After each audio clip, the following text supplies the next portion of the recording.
જય શ્રી કૃષ્ણ મિત્રો, ચાલો આજે આપણે વધેલી રોટલીમાંથી એક નવો નાસ્તો બનાવીએ. એની માટે મેં ડુંગળી લઈ લીધી છે.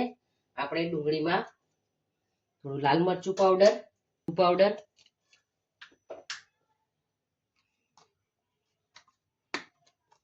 ચાટ મસાલો, સંચળ પાવડર, થોડા ફ્રેશ ધાણા લઈશું.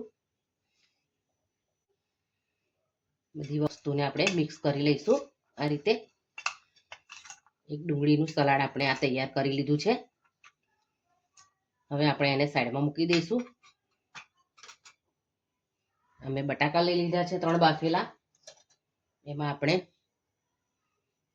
લાલ મરચું પાવડર ઉમેરીશું, ધાણા જીરું ઉમેરીશું, ગરમ મસાલો ઉમેરીશું,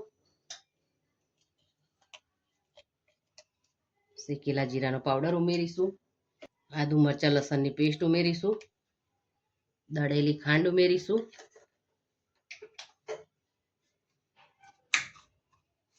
ચાટ મસાલો ઉમેરીશું, સંચળ પાવડર ઉમેરીશું,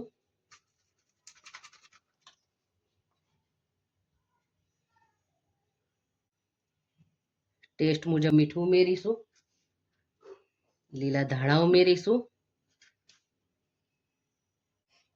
આ બધી વસ્તુને આપણે બરાબર એકદમ સરસ રીતે મિક્સ કરી લઈશું. આ રીતે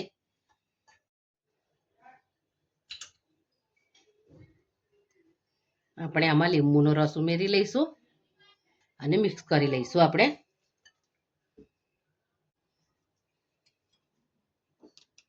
હવે આપણે રોટલી પર કેચઅપ લગાવી લઈશું. એક કટ લગાવી દઈશું. આ રીતે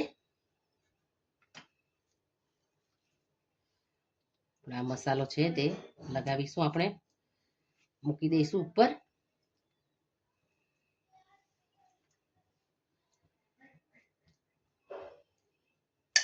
પછી આજે આપણે ડુંગળીનું સલાડ બનાવીને રાખ્યું હતું ને, એમાં અમે મીઠું નહોતું ઉમેર્યું. આપણે મીઠું ઉમેરી લઈશું અને મિક્સ કરી લઈશું. આ રીતે સલાડ મૂકીશું.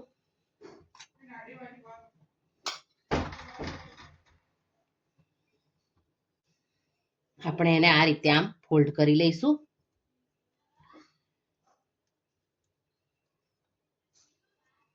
આ રીતનું આપણે તૈયાર કરી લેવાનું છે. પછી આપણે ઉપર ડુંગળીનું સલાડ લગાવીશું. આ રીતે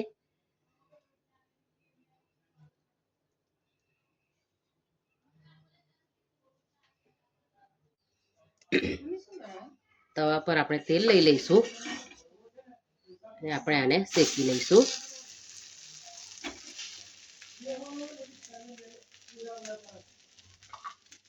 આ રીતે તેલ લગાડી બંને બાજુથી આપણે સરસ રીતે એને શેકી લઈશું. આ રીતે બંને બાજુથી ગુલાબી રંગના થાય એ રીતે આપણે આ શેકીને લઈ લેવાનું છે. હવે આપણે આમાં ગળી ચટણી લગાવીશું. પહેલા આ રીતે અને સેવ ભભરાવીશું. આ રીતે